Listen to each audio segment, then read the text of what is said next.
Hello, everyone. How are you? This is James, founder of Out and About Holidays. Thanks for joining me today. Today, I have a lively conversation with Eva Sarangola from the premier Greek tour operator, Eclectic Greece.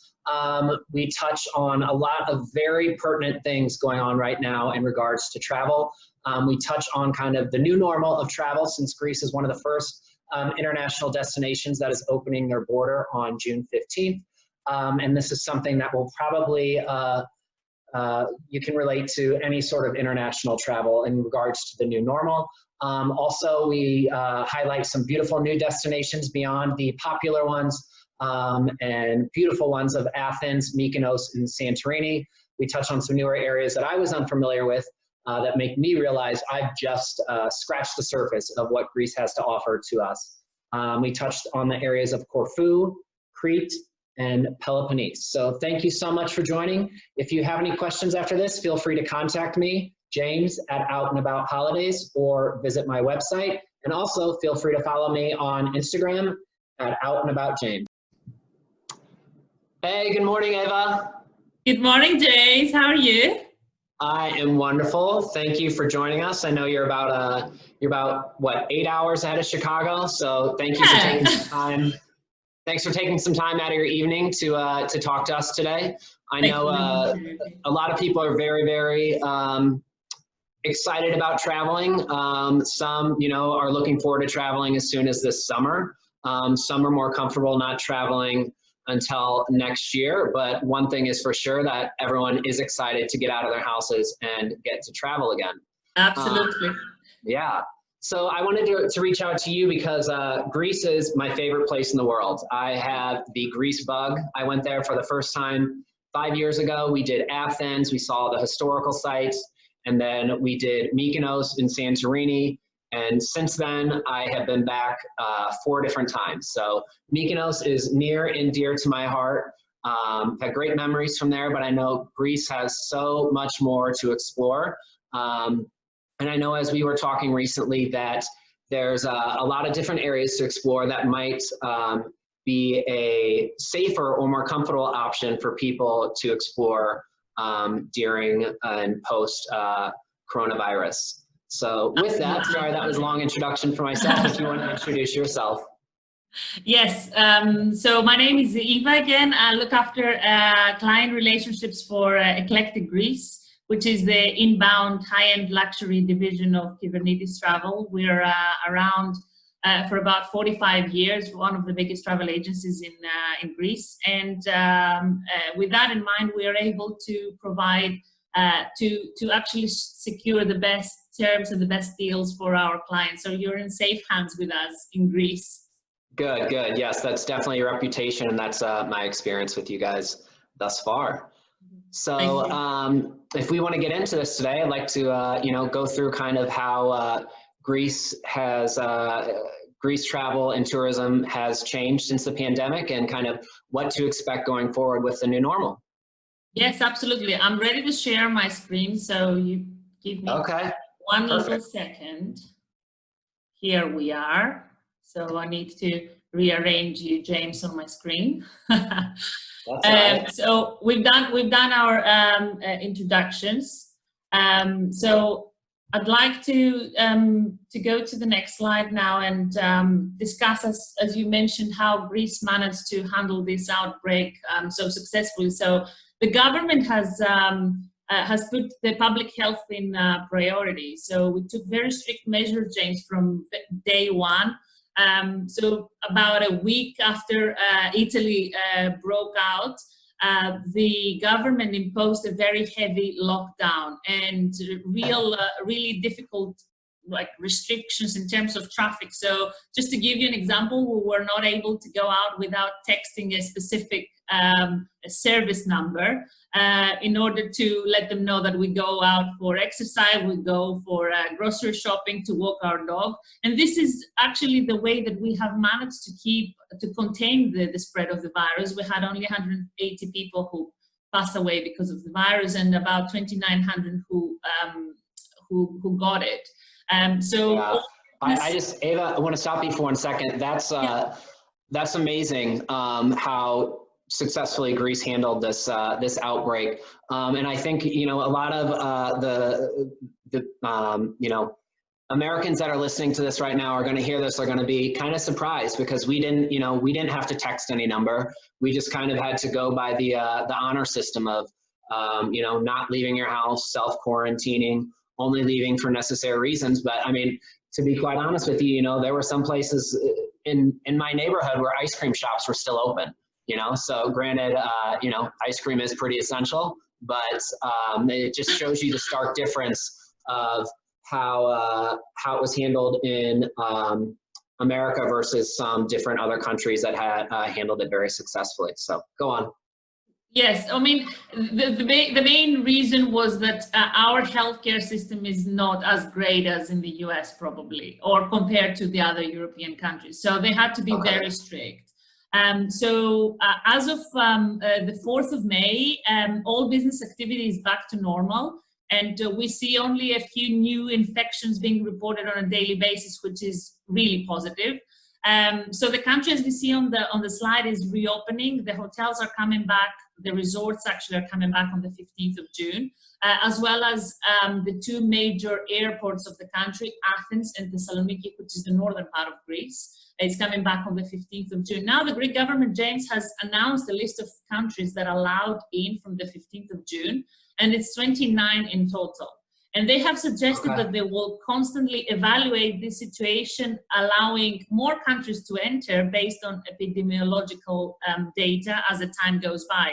So we're very confident. There hasn't been any public announcement about the US specifically or Canada, but because the flights are resuming beginning of July, so we're very confident that the US citizens will be allowed by July. So you see on the screen, these are still active. So Emirates, Delta, and American Airlines later on in August are coming back. And so one thing to mention, which is quite important, is that from 1st of July, there won't be any test requirement to enter the country, and there won't be any quarantine time imposed. So the only thing that the travelers will have to take is random testing on arrival and temperature check. Sure. Yeah. And then I just flew last week as well. And the major difference, obviously, besides everyone wearing masks throughout the airport and on the airplane, was they do take a temperature check before you get on the airplane. And that was easy breezy. So no, this is very, very exciting that we're going to have some direct flights from here in America and Canada. So. Absolutely. And then also great. The Greek government announced that even if you get sick while in Greece, we will cover the cost of treatment for any tourists who test positive. Oh, wow. So, that's great. That's a good point. I didn't realize that. Okay. Thank you. So let me get to the next one. So we discussed about the precautions and changes that Greece is taking post-COVID. To ensure that we will have a smooth touristic season this year. So majority of those are focusing on the safety on the flight and the ferries. The ferries actually were running up to 50% occupancy. Later on in July, they will go to 60% occupancy, but until further notice, that would be it. So they're just trying to make it as less crowded as possible. Sure. And if I can stop you for 1 second too, I think it's important for people to know, if they haven't been to Greece, that the ferries are a very, very popular way to take transportation between the different islands. So for instance, you can even take a ferry from, Athens to Mykonos, but a popular ferry route, is from Athens to Santorini. So that's very important to take into consideration how the ferries will operate differently and being proactive to handle this. So thank you. Absolutely. And then also with regards to the hotel, so all of our preferred hotel suppliers have introduced very strict safety measures, which are according to the government instructions. So they will go to the extent to have temperature checking every time the guests and the staff go in and out of the premises. Most of the hotels in Greece, they will have outdoor spaces, so all the check-in and check-out will happen there.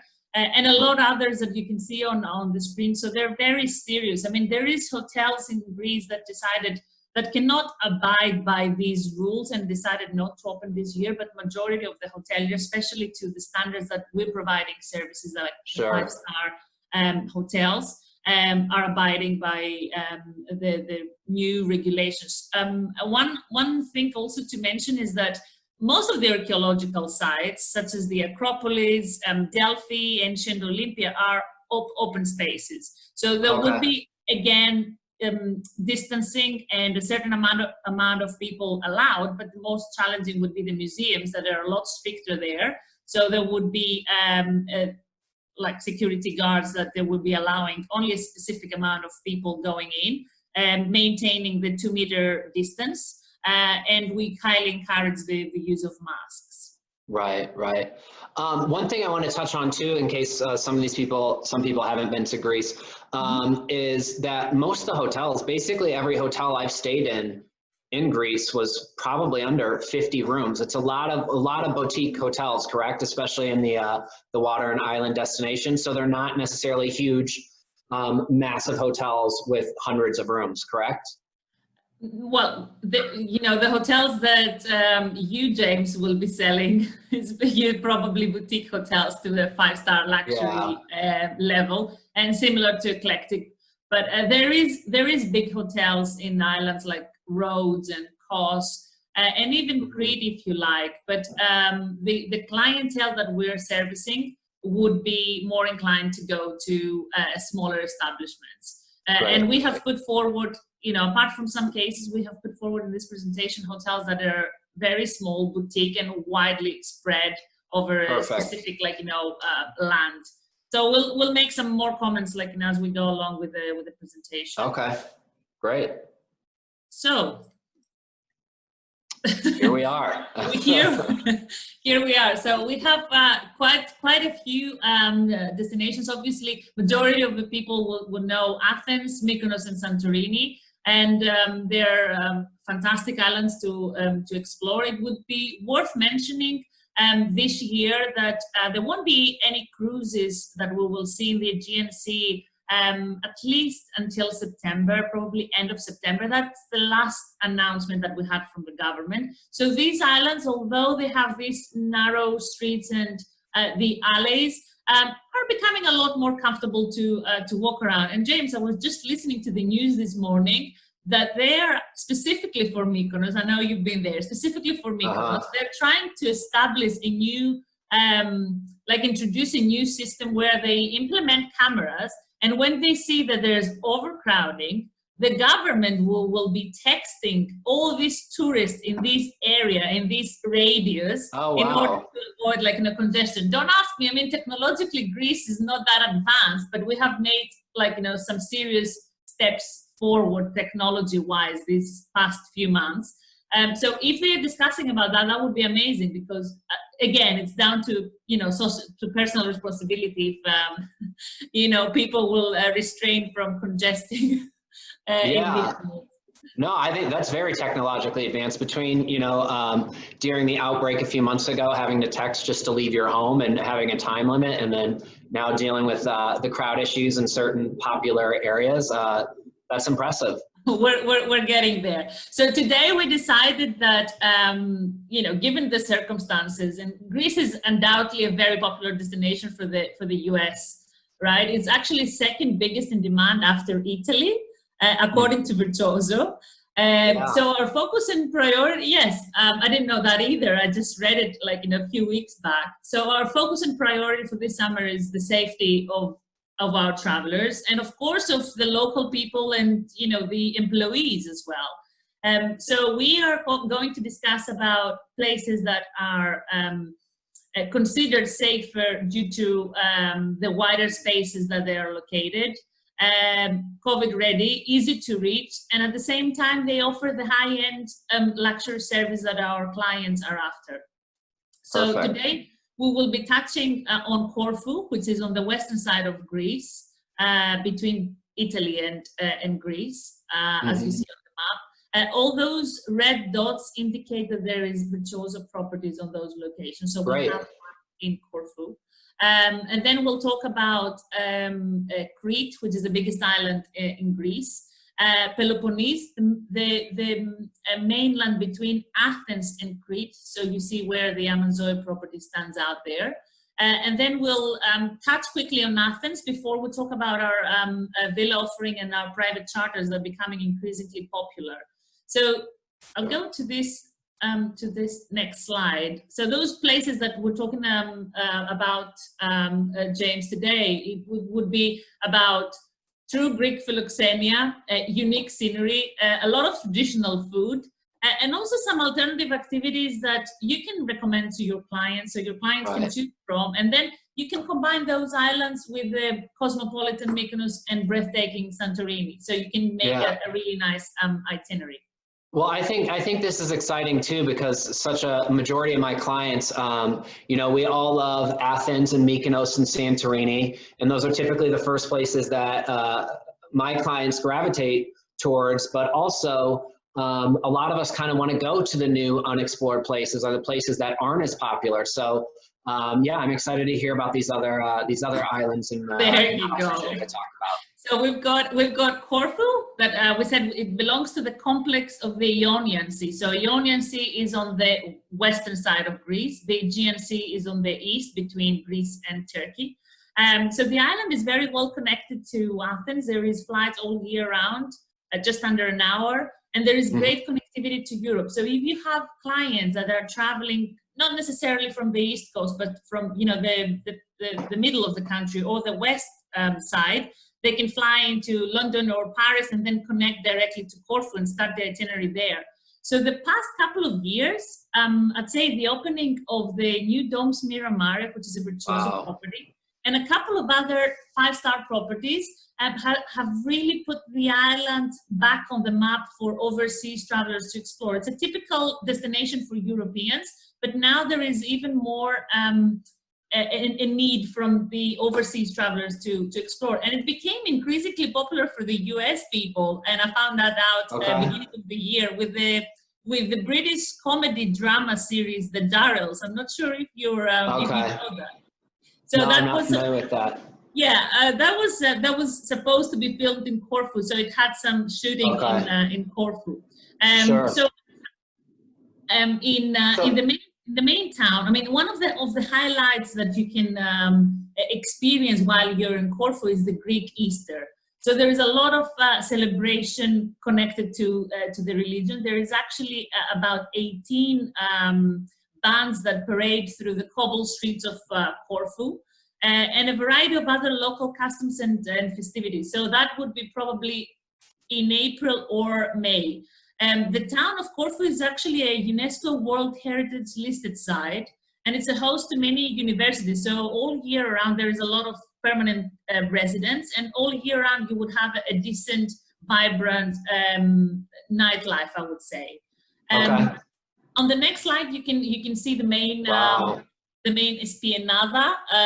There is a lot of influence in Corfu from the Venetians, and also the French and the English in terms of architecture, music, and food and style. So there is a lot of activities that you can take. Corfu is actually quite a big island. It's a green island. So the Ionian side is my favorite island because it combines a lot of greenery with the crystal blue water. So yeah, it's beautiful. And those mountains in the background. Sorry, go ahead. No, the next time you're in Greece, you should visit that. And then this is the top of my list for sure.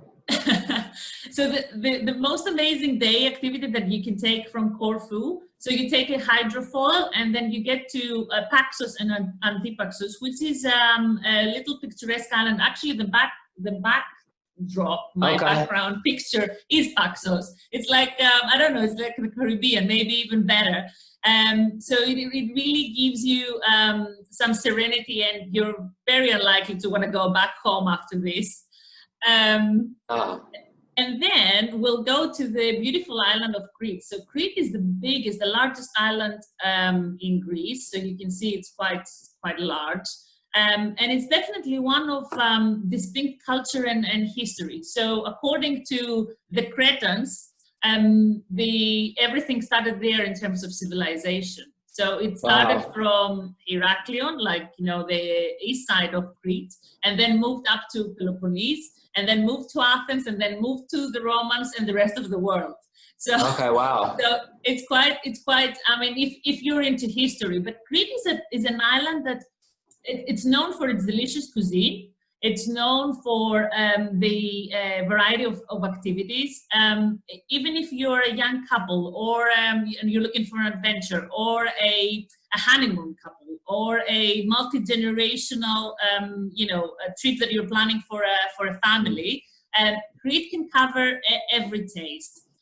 So there is they're very known for the music and traditional dancing, which they perform with the traditional outfits as well. And I say that because during the summer, especially, there is a lot of festivities that are connected to the religion. So let's say, during the summer months, there would be probably about 30 or 40 of those. So every celebration is a good excuse for a party. Maybe not this year too much, but Yeah. So the island, actually, from the east, you see on the map, from the east side to the west side, it takes about 4 hours to get from the one side to the other. So it's quite big. Okay, yeah, that's large. So in Heraklion, when you're in Heraklion, you just minutes away from the city center, you'll find the Amirandes Resort, another virtuoso property, which is my favorite, especially for Sure. family. Yeah. Holiday. Sorry, carry on. That's right. Yeah, I just wanted to say, I don't think I mentioned the advantage of the virtuoso properties and what the virtuoso difference is. So I just want to backtrack a little bit. Virtuoso preferred is only the best of the best. It's all 5-star hotels. And some of the advantages of working with virtuoso is you get some included perks, like breakfast for 2 every morning is included. Free upgrade upon arrival if available, which is a really nice feature. And then also an early check-in or late checkout. And that's really important when you're coming from, America to Greece or to Europe, because typically those flights are overnight. So you might, leave Chicago at 8 p.m. and then you might get there at, 8 or 9 a.m. and you might be kind of tired and you're going to want to take a quick nap. So that's really important that you can have that early check-in available, or possibly the late checkout if you're taking an overnight flight back to the States. So carry on. Sorry about that. No, that's spot on, because there is actually more. Normally, with all our virtuoso properties, you would have a full list, and the credit, the resort credit is something that a lot of virtuoso properties are also offering. But in case there's somebody travels to Greece and there is no virtuoso property around, when you work with us, you still get similar amenities. So Right. you will not be missing out on any of the benefits. So this is just the Amirandes built by the beach. So it makes it, and it's got a kids club, so it makes it ideal for families. And then again, when you're in the area of Heraklion, you should definitely visit the Naxos Palace. This is the one that I was talking about, where the whole Western civilization started from. Wow. So this is even older in terms of the antiquity compared to the Acropolis. So it dates back to 1400 before Christ. Wow. Now, moving further down to the east side of Crete, you'll see the picturesque little village of Agios Nikolaos. Another virtuoso property that we've chosen is Dios Cove, just became virtuoso this year. And it's quite a big establishment, but they've got their private villas. So we've got you covered again as well for this year. Right. And then 11 kilometers away from Agios Nikolaos. So Agios Nikolaos is a village where you would find a decent nightlife. You will have a lot of restaurant options. It is very picturesque. And then Elunda is the most popular Greek resort, let's say, in Greece. So back in the days, the prime ministers of Greece used to go there for their holidays. So it's very cosmopolitan, still up until these days. And then just opposite Elunda, so you've got Elunda, and just opposite, you've got the Spinalonga Island, which is actually associated with time of quarantine, which is very familiar to all of us these days. Yeah. Because back in the 50s was used for the lepers to get treated and recover. So today it's an open air museum. It's a must-do activity. So you take the little boat. It takes you about 20 minutes to cross over, and you can spend the day around there. And it's actually under consideration to become a World Heritage Site as well. Sure. Looks like a good place to quarantine, honestly. Yeah. I'll take that. So on the western side of Crete now, we've got Hania, which is a very known location as well. Domus Nerous is one of our suggested properties by the water. And then if you are really into activities, because there is so much to do in the area in terms of there is the small villages up there, the mountains, there is popular beaches. Possibly the best beaches in Crete are in the side of Hania. Okay. And then we can definitely recommend a sailing tour, a day sailing tour in the beaches of Paros and Peloponnese. This is not Photoshop. This is a real picture. This is how the water is looking like. And then for the most the fit travelers, the ones who are really keen to do some proper exercise when they're in Crete, we definitely recommend the Samaria Gorge activity, which is, again, I mean, all of our activities is with a private guide. It's a 16-kilometer hike through the longest and most impressive limestone gorges in Europe. So definitely a must-do when you're there. Now, Crete is very popular for the olive oil production. I would say the Cretans and the Peloponnesians, which we cover next, are fighting whose olive oil is of superior quality. And then I would say that Crete is probably the biggest producer in Europe, you know, even compared to Italy and Spain. So on this first activity, you will take the first stop in an ecological prototype farm, which is like in a family owned, and they promote the traditional way of organic olive oil production. Then you will, so there was a Greek American who had this long life dream, and he actually put together, how can I say it, like, you know, he created this quaint winery, where is the next stop of the tour, and then you finish off with a fantastic Cretan meal by the olive groves. Now I'm going back to the map simply to showcase a little bit of where Rethymno is. So Rethymno is not very popular, but it's a little town between Hania and Iraklio. Now you get a good look of the old town of Rethymno. Back in the days, it was under the Venetian, how can I say, conquerors. And it became a lot more popular when they decided to put an intermediate commercial stop between Iraklio and Hania. So basically the old town was entirely built by the Republic of Venice. And these days is one of the best well-preserved old towns in Crete. So definitely give it a go, even for a day trip. Now, one of the reasons that many people, James, visit Greece is food, apart from the beautiful weather and the beaches. So in Eclectic, we have put together either culinary walks or a food tour or cooking classes just to cover all tastes. So this is a walk that you definitely have to take. One thing that you have to do before that is not to eat for a few hours, because it includes 7 stops. So,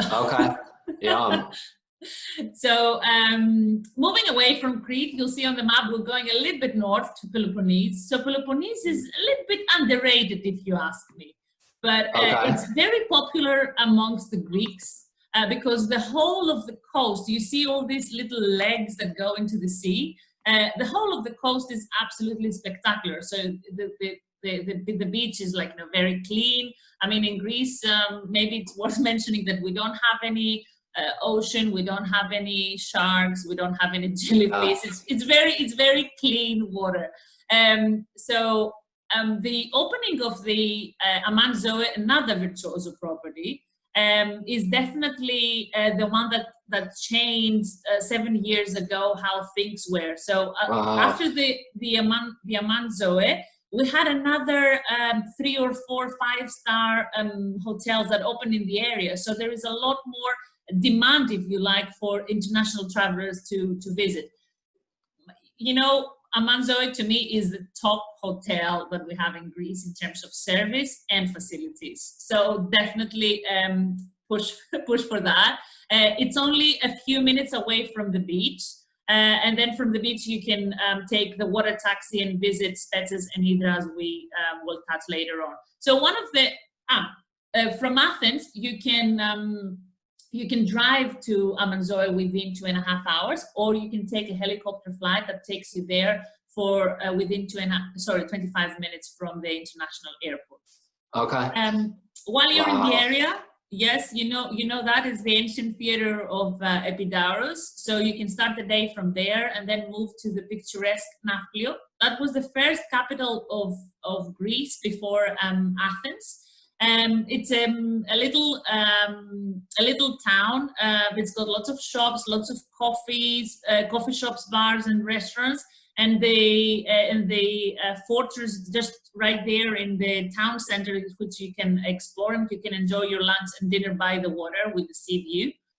Nemea, about another half an hour further from Nafplio.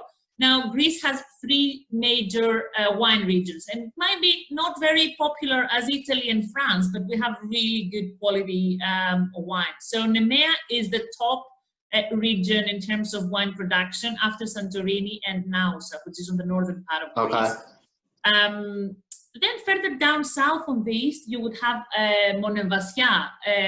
So we have purposely chosen this hotel because it's all spread out. It goes back to the 17th century, so it's a renovated mansion from back in the days, only with 50 rooms, Kinsterna Hotel. And you shouldn't miss to take a tour in Monemvasia. So basically, you get to Monemvasia, James, and you see just a rock in front of you, and you can't see the town. The town is behind the rock. So basically, you need just comfortable shoes to go in. There is no access by car, so basically it's all pedestrianized. There is a lot of little villas and hotels in the town, and there's a lot of dining options as well. And this is the Aegean Sea that you see over there. So you imagine you dine there. Yeah. So I have a question then. So to get to that town, then do you take a boat there? No, it's actually, there is okay, I don't know how to express that. It's like an island, but it's connected with a bridge. A bridge, yeah, like a little bridge, yeah. No, you don't have to take anything. It's part of the mainland. Okay, got it. So from the Amanzoe hotel, you go down the beach, and then within half an hour with a water taxi that you see on your screen, you would be able to get to Spetses. Now, Spetses is an island with rich naval history, and it's a favorite destination for celebrities and affluent people. So there's a lot of Greeks, Athenians that would have their summer home there because it only takes an hour and a half from Athens to get. It's very quiet. There is no cars, so it's only horse-drawn carriages that are allowed and bicycles. Same with Hydra, which is on the next slide. So Hydra is really a gem, and it belongs to the islands of the Argo-Saronic. I know it's a little bit tough to pronounce. So Spetses, Paros, and Hydra. It attracts a lot of yachting enthusiasts, I would say, because it's got a very popular marina, luxury shopping, a really nice dining scene as well. So it's a really good option for Greeks for a long weekend and for tourists when they are exploring the area around Athens, or when you're staying. So you can combine those 2 islands when you're in Amanzoe within a day. And now we touch very quickly on Athens, our favorite capital. It's been the capital since the 1834. Athens has actually transformed completely since the Olympics in 2004. The city is full of history. It's got numerous shopping districts, It offers marvelous strolls around the neighborhoods of Plaka and Monastiraki, just underneath the Acropolis. The food scene has been lifted as well. So basically, it can even compete with, you know, the best fine dining. I would say would be in Mykonos and Santorini. But Sure. Athens is taking the lead these days for sure. Now, our suggestions, apart from the Grand Britannia, would be King George. So Grand Britannia and King George are just next to each other. So it offers these wonderful views over the Acropolis. And it's in the city center, just opposite the parliament. You know that, you've been there. And then I chose to include the beautiful Four Seasons, which after 200 million renovation, they reopened their doors last March in 2019. So it's, you know, brand new. The facilities are amazing. So apart from these two hotels that you see on the screen, there is a lot of villas and bungalows that would offer, you know, this privacy that our clients might need this year. So it's only half an hour away from the city center. By the Athenian Riviera, and you still see that the water is very clear even there as well. You don't even have to leave. Sorry? I said you don't even have to leave if you stay at that Four Seasons. Well, it really gives you this. I mean, whoever, listen to this. Four Seasons is just 5 minutes away from our office, from where we are based. So whoever is coming to Greece as in clients, we see them. They stay there, and we see them, you know, very frequently. So it gives you, every single person has said that it doesn't feel that you're in Athens. So it really gives you a feeling of a resort. Now, our client would have a variety of activities specifically in Athens to choose from. I would probably count about 30 different activities. For this year, we'd definitely push forward the open air activities. So definitely a visit to the Acropolis and the Parthenon, and then possibly a half day in Sunio. Have you been to Sunio? No, I have not. It's about an hour from Athens. It's the temple of Poseidon, and you have the beautiful, one of the most beautiful sunsets from Athens anyway. When you get to Santorini, is a different conversation. We definitely recommend people to take these tours during daytime. Sorry, early in the morning, I meant to say. Early in the morning or very late in the evening. And Delphi would be a full day activity. It's about 2.5 hours from Athens, but definitely worth having taking a visit there. So, James, before we come to the closure of this webinar, I just wanted to touch a little bit on the villa product. So our team has worked very hard the past few years to put together villas with idyllic views and functional spaces. And given the extra privacy majority of our clients are after this year, and the increased demand, we have a lot of demand for villa product this year. We have put together some added value benefits for our clients, your clients, for this year, especially for Crete. I want to make to make a note about Crete and Santorini. Crete and Santorini can be visited between end of March up until November, because they have higher temperatures normally. They're quite down south, and they're very well connected on a ferry as well. So the temperatures even in November is around 75 Fahrenheit. So yeah, it's still very that's really important. That's really important to make note of. So in November in Crete, it's still around 75 degrees, which is perfect weather for laying in the sun.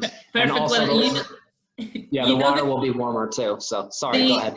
No. The Cretans are still swimming in the sea, not even in the swimming pool in December. So you know, majority of the hotels in a normal season would close the first week of November in Santorini and Crete. I'm sure this year they will extend it a little bit So this is a villa in Elunda, which is the eastern part of Crete. Just a quick look at a Santorini villa. Mykonos, of course. If you want me to elaborate more on Mykonos, you know, I can make a few comments. Sure. Well, I think, and I can touch on Mykonos for a second. So I love it, but I think a lot of Americans have seen Mykonos in pictures before because it's those quintessential, very, very narrow streets, that maybe are 6 people wide. It's the all white buildings tucked into the hills and the windy roads with those, I'm not sure what you call those. The streets are made out of just stone slabs, right? Oh, yes, that's right. Yeah, so it's I think a lot of people that, if you're not familiar with Greece, they've all seen the pictures of Mykonos and in those beautiful, charming streets. So a very good alternative now to Mykonos would be the Paros Island. I know we don't have enough time to touch on all the favorite destinations in Greece, but Paros is coming up really quickly the past couple of years. There is a new hotel opening that really brought up the quality, because up until last year, we wouldn't have a super duper 5-star property to put forward. Sure. So Paros would be a good alternative and more affordable option, if you like, to Mykonos. So you would go to Paros for the seaside, for the beach, for the food, because it's got an amazing gastronomy, and for the shopping, and of course for the nightlife. So the Naxos area is very known for its clubs and bars that stay longer. But my favorite island would be Naxos, actually, James, which is only 30 minutes. Only 30 minutes from Paros, so you can take the ferry. In half an hour, you're there. A lot of people combine it because they're 2 completely different islands. So Naxos is very quiet, not quiet, I would say it's the 6th biggest island in Greece. So it's large. It's got a lot of permanent residents all year round. About 20,000 people live there all year round. The locals really heavily rely on agriculture. They produce the best potato in Greece, so definitely give it a go when you're there. They make a lot of cheese. And also it's a fantastic option for me for family holidays, because they've got long sandy beaches, and the villa product, as you see on the screen as well, it's quite amazing and more affordable. So to us, it's the best value for money destination in the Cyclades, also compared to Paros. So Paros is for the chilling types, and compared to Paros, you would have a lot of different activities. So you would have sailing, hiking, 9 different hiking routes, cooking classes, mosaic workshops, fishing activities. All of that makes it even more exciting and interesting for families. And then the beautiful island of Corfu, the green island of Corfu. One last point before we close, James, is with regards to the private charters this year. We've got a variety of either motor yachts or catamaran options, and very flexible cancellation policies. So you can actually cancel 3 weeks before the embarkation date, which makes it very appealing. Now, I have put together an itinerary to share with you, which starts from Athens and goes through the little island of Aegina and Agistri, through the Corinthian Gulf.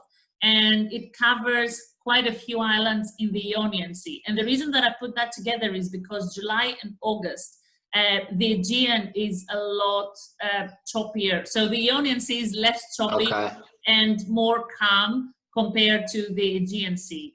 So we try to direct as many charters to that side of Greece. And to my opinion, is even more beautiful to the Aegean. Some people are into this arid, dry setup with the whitewashed houses and the blue windows, but my favorite is combining this greenery. There is a lot of nature with the crystal blue waters of these islands. Wow. So that's the shipwreck of Zakynthos, which is it's very, very popular. It's been one of the most photographed places in the world. I mean, I think these last 2 slides say it all. They're both gorgeous. And I think for most of my clients, these are important for them to see because, again, as we're saying, we're so used to seeing the more, I guess what you'd say, more mainstream places in Greece. And I feel like, having been there 4 or 5 times, I'm just scratching the surface. I want to check out all 8 places in these last 2 slides. are beautiful. And one thing I want to touch on too, I know that you touched on the villas and the yacht charters. And again, a great thing about those, we are seeing more demand for those this year, is because you don't have to go necessarily from hotel to hotel, or you're not going to be as in, you're going to have more space in those. And especially with the yacht charter, you know, if you rent it for, you know, a week, you don't have to move rooms. You know, you get it with a group of friends or family.